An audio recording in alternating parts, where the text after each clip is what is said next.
नमस्कार, बॉबी किचन में आपका स्वागत है। आज हम बनाएंगे बहुत ही आसान तरीके से मक्का की रोटी और सरसों का साग। सरसों का साग इस तरह से बनाएंगे तो बहुत ही आसानी से बनेगा, बहुत ही टेस्टी भी बनेगा। मक्का की रोटी को तो इस तरह से कोई बिगनर्स भी आसानी से बना सकता है।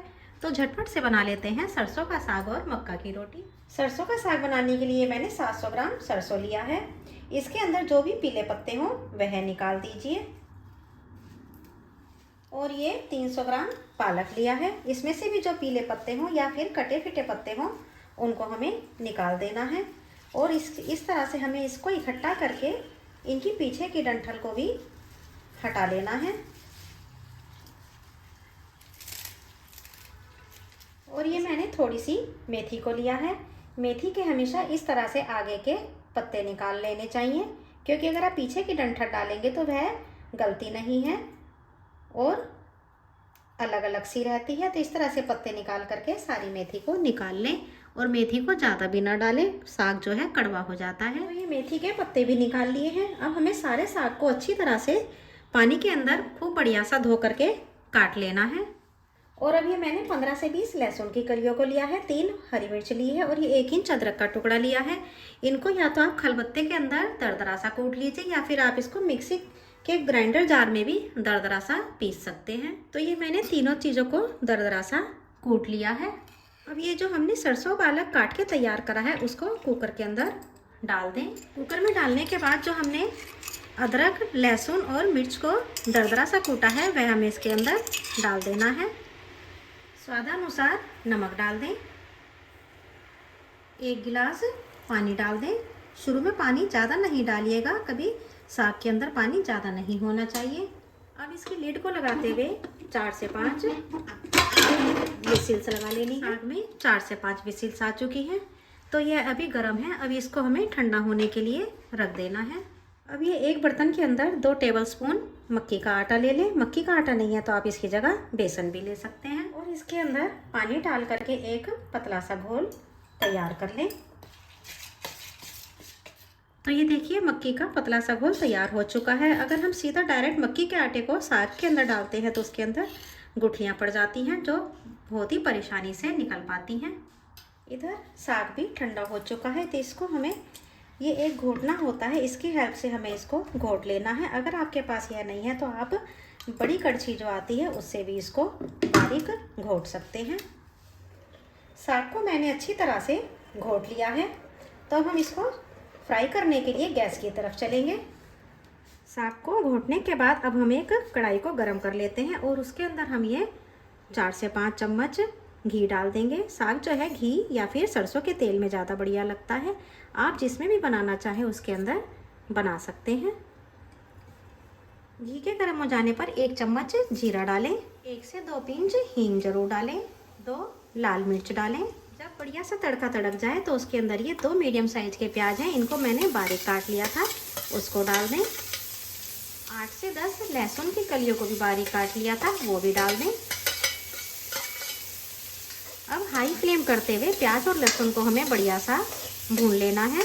प्याज का कलर गोल्डन ब्राउन हो जाना चाहिए तो साथ में लहसुन भी अच्छी तरह से फ्राई हो जाएगी। लहसुन और प्याज अच्छी तरह से फ्राई हो चुका है। प्याज और लहसुन का कलर गोल्डन ब्राउन आ चुका है। तो अब इसके अंदर हम ये आधा चम्मच लाल मिर्च डाल देते हैं। ये रेगुलर वाली लाल मिर्च है। अब इसको भी 1 मिनट के लिए अच्छी तरह से प्याज लहसुन के साथ भून लें। भूनने के बाद अब इसके अंदर जो हमने साग को घोट करके रखा है वो हमें इसके अंदर डाल देना है। अब इसके अंदर जो हमने मक्की का आटा घोल करके रखा है वो हमें इसके अंदर धीरे धीरे डाल देना है और इसको अच्छी तरह से इसके साथ मिक्स कर लेना है। इस तरह से साग बनाएंगे तो बहुत ही टेस्टी साग बनके तैयार होगा। और साग बनाने में ज़्यादा मसाले नहीं जाते हैं, ये हल्के मसालों में ही बहुत ही टेस्टी और बढ़िया लगता है। तो अब इसको हमें अच्छी तरह से मिलाते हुए 8 से 10 मिनट के लिए पका लेना है। साग को मैंने 10 से 12 मिनट के लिए खूब बढ़िया सा पका लिया है। आप देख सकते हैं कि कितना बढ़िया साग बनके तैयार हुआ है। अब हम गैस की फ्लेम को ऑफ करेंगे। आप चाहें तो इसके अंदर एक तड़का और लगा सकते हैं, उससे यह और भी टेस्टी हो जाता है, पर मुझे नहीं लगता कि हमें इसके अंदर और तड़का लगाने की ज़रूरत है। तो साग बनाने के बाद अब हम मक्की का आटा तैयार कर लेते हैं, क्योंकि हमें मक्की की रोटी भी बनानी है। तो हम ये 2 कप मक्की का आटा लेंगे। अब इस 2 कप मक्की के आटे में गर्मा गर्म उबलता हुआ 1 कप पानी डाल देना है। इसको हाथ नहीं लगाइएगा, इसको चम्मच की हेल्प से मिक्स कर लेना है। इसको अच्छी तरह से मिक्स करने के बाद इसको हमें 10 मिनट के लिए ढक करके रख देना है, जब तक कि यह गुनगुना नहीं रह जाता। गुनगुना होने पर ही हम आगे का काम करेंगे। 10 मिनट हो चुके हैं तो इसको हम चेक कर लेते हैं। मैं इसको छू रही हूँ तो आराम से इसको छू पा रही हूँ। आपको भी इसी तरह से जब गुनगुना सा हो तब इसको आपको अच्छी तरह से नीड कर लेना है। इसको इतना नीड करना है कि इसके अंदर कोई भी क्रैक्स नहीं रहना चाहिए और ये बिल्कुल अनइवन हो जाना चाहिए, जिसके अंदर कोई भी क्रैक्स ना हो। तो 2 कप मक्का के आटे में 1 कप पानी बिल्कुल परफेक्ट रहता है। इसको अच्छी तरह से इसी तरह से नीड कर लें।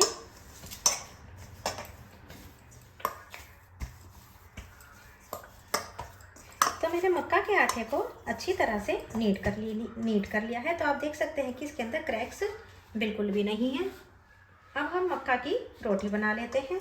इसमें से हम थोड़ा सा पोर्शन लेंगे और इसको हमें इस तरह से हाथों की हेल्प से भी थोड़ा सा नीड कर लेना है।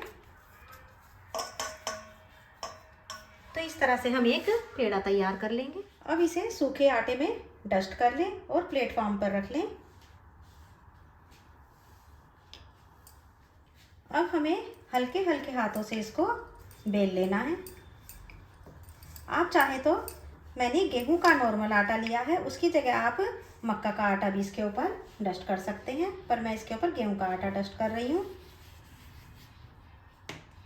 इस तरह से बनाएंगे तो बहुत ही बढ़िया मक्का की रोटी बनके तैयार होगी और बिल्कुल भी फटने वाली नहीं है। इसको इस तरह से कोई भी बिगनर भी बना सकता है, बनाने में बिल्कुल भी दिक्कत नहीं आएगी।